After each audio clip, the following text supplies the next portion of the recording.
Hey guys, Icy Cat here. This weekend was the 6th Invitational, and we got lots of new information on what we can expect with the new map and operators, as well as some new features and changes for the next season of Rainbow Six, Operation Velvet Shell. Patch notes have also gone live today, detailing all kinds of extra information that wasn't covered in the weekend live stream. So if you want to know everything you can expect when the new content drops this week, then stick around as I go over it all.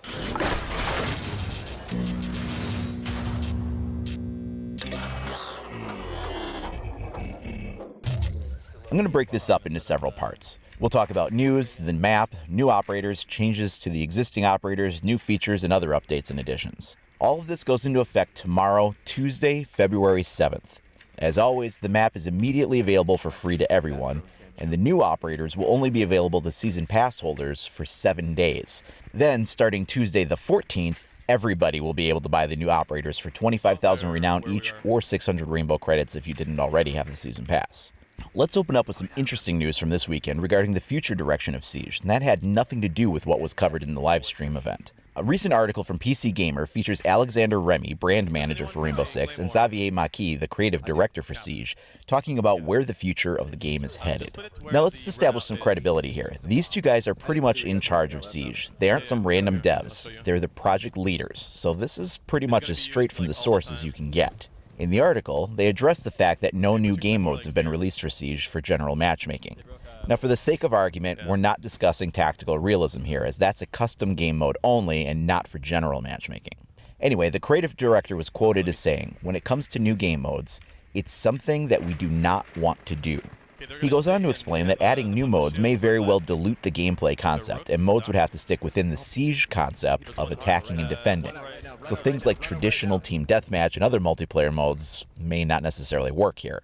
Alexander Remy goes on to clarify that he admits that a year ago adding new game modes was the intention they had going in, but they changed that design philosophy to center around shifting the meta instead with new operators. Year 2 will follow the same formula of 4 maps and 8 operators over the course of the year, but Remy goes on to say that they're not stopping there. He says they're eyeing a minimum of 50 operators total, and would even love to go higher, perhaps as much as 100 operators in the end, all delivered over the course of years of content. These statements fall in line with a charter delivered by Ubisoft CEO Yves Guillemot a month or two ago that stated that rather than having more frequent title releases, they were going to begin supporting games with new content over 5-year or even 10-year periods per release. That's something that you really don't see in AAA game development for the most part. They also addressed the concern that operators would become diluted and they would run out of ideas if they did so many. Remy says the idea is that you actually want enough operators so that with each pick you have a choice. He then goes on to give the example of how Thermite for a long time was a must pick because he was the only one that could interact with metal walls. But now with the addition of Hibana, you can do that in a different way, so there becomes more of a choice. So the long and short of it is, don't expect a new game mode anytime soon. They changed their mind, and the way they plan to keep the game fresh is by shifting the meta constantly, with anywhere from 50 all the way up to a possible 100 operators over a very long support cycle of the game, with continual new content. And that's just the first of what's new and coming. Before we talk about the current operators and changes to the game, let's talk about the brand new content. Starting with the new map Coastline.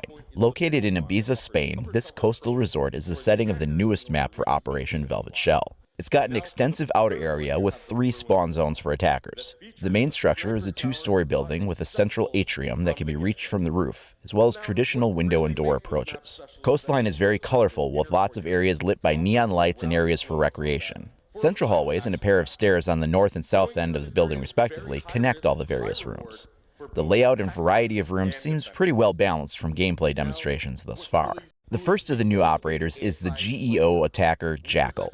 He's a 2-speed, 2-armor character, and he comes equipped with a C7E assault rifle, an ITA-12L long barrel shotgun, or a PDW-9 SMG with a 50-round drum as primaries.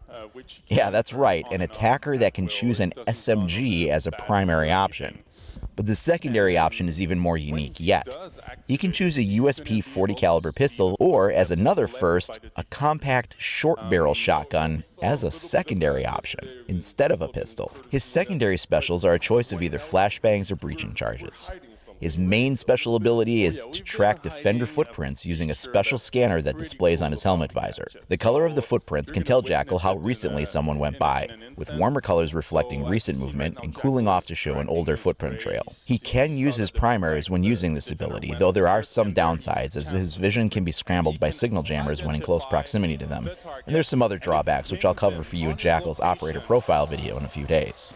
He can also scan the footprint trail and find a live track of the operator that left them up to 3 times per round. When Kaveda uses her Silent Step ability, we do know her footprints will not be revealed to Jackal.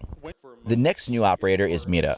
She has a choice of primaries between a Vector 45 ACP submachine gun or that same ITA 12L long barrel shotgun. Secondaries, as always, are the same for both operators, allowing her to take either the USP 40 or the ITA 12S compact secondary shotgun. Her choice of secondary gadgets are a nitrocell or deployable shield. It's also confirmed that her Vector SMG will not have an ACOG option. Mira's unique ability is to deploy a special window that can blow a hole in reinforced walls. The glass on the window is one-way visibility, so defenders can see out, but attackers cannot see in. It's also largely bulletproof, but we'll see if there's any special exceptions to that when we get our hands on it tomorrow. At any time, the glass panel can be blown out by shooting an exploding canister below the window, creating an opening for the defenders to fire through if they want. But this charge can also be set off by an attacker that gets behind your enemy lines too, as well as a Twitch drone, so it's definitely something of a double-edged sword that can be turned against you if you're not careful. Mira carries 2 of these windows. She's a 3 armor, 1 speed operator. Of course, our current roster of operators is getting some changes too, though not as big of a rebalance as in previous seasons, as those are now usually saved more so for the mid-season reinforcement patches now. IQ is going to be getting frag grenades while losing her stun grenades. And to balance that out, Capito will lose his frag grenades in exchange for a claymore. Rook now gets an elite operator set consisting of a uniform, headgear, operator card, operator title, charm, and a unique victory pose animation. These are continuing the trend of elite sets that first launched last season when we got them for Kapkan, Sledge, and Thermite. This time it seems we're only getting the one, but maybe it will be in staggered release throughout the season perhaps. We'll have to see. I also hope that this means that we'll be getting some additional uniforms for some of the standard operators. We got a few last time around, but not too many. We'll now also be getting a redesigned new menu system. The entire UI has been replaced and it's a more efficient layout. It features the in-game character models for the given season rather than the background art images we've had before now. We'll also apparently be able to access the menu while waiting for the game to launch, so it sounds like backing out to the main menu just to change some things on operators while you wait for the next matchmaking pairing to occur may be a thing of the past. As usual, we'll be getting new premium weapon skins. There will be 4 for the launch of the season. In no particular order, they're Chupinazo, El Dorado, Leon Furioso, and Crossfader. Now, they're shown in this image on various guns from other CTUs, so it does appear that they're universal skins, and that's something we've been seeing with the newest packs of premium tier DLC when they come out on a new season. Rank is also getting a change in the appearance of the icons. In addition to the cosmetic change, the numbering system for priority is also being flipped around. Previously, gold started at 1 and increased. Now the rank starts at 4 and decreases. So for example, gold 1 would be the highest tier within the gold category instead of gold 4. Sights have been standardized across all weapons now. Previously, the position and scale of a given sight might not be the same from gun to gun. In this example, you can see how a red dot positioned on Buck's Kamers versus Capito's Para 308 is the same sight, but it has different positioning. Well, this is now being made consistent across all weapons, and as you can see in the images below, these will be the new standard size ratios for all weapons for each sight type. No more inconsistencies across the various weapon platforms. There's also some other changes announced as coming to the game, though these last few might not be available right away as it's unclear exactly when they might get implemented. They weren't talked about in the patch notes that dropped today, but they were mentioned as part of the new development diary on the official Ubisoft YouTube channel. The first of them is that matchmaking is getting a redesign. Rather than match a team of 5 first and then try to find an opposing team of 5, the matchmaking will now build the lobby of 10 players all at once. Now, it's unknown yet if this will affect other matchmaking aspects like skill-based matchmaking, connection speed, or other priority types under the hood. It's also unknown if this will reduce common matchmaking errors or ranked disconnect errors. Additionally, we're also getting some kind of loot crate style system. Not a lot of details and specifics yet, but essentially rewards for playing or winning will be random prize packs. Shown examples are for weapon skins. Other things could possibly be on the table too, depending on what they want to include in the prize pool. Overall, I'm fine with rewards for playing if they're free, but let's hope this doesn't turn into a Call of Duty thing where there's free random ones, and then if you want premium ones, you have to pay for the random chance of an exclusive item and you never even know what you're getting when you pay your money. Nobody likes to pay money for something that they might already have 3 sets of, or not even be aware of what item they're getting in exchange for money they're spending. But in fairness, we don't know all the details of what this system will look like. If it's free or renown-based, it should be fine. If it's not, then that could be a sticky point for the community depending on how they handle it. We'll keep an eye on the developing details on that one. Once again, Year 2 Season 1 Operation Velvet Shell goes live tomorrow, Tuesday, February 7th. The new map and game changes are immediately available for everyone, and Season Pass holders will get 7-day priority access to the new operators. Then everyone else can unlock them for Renown or Rainbow credits next Tuesday the 14th.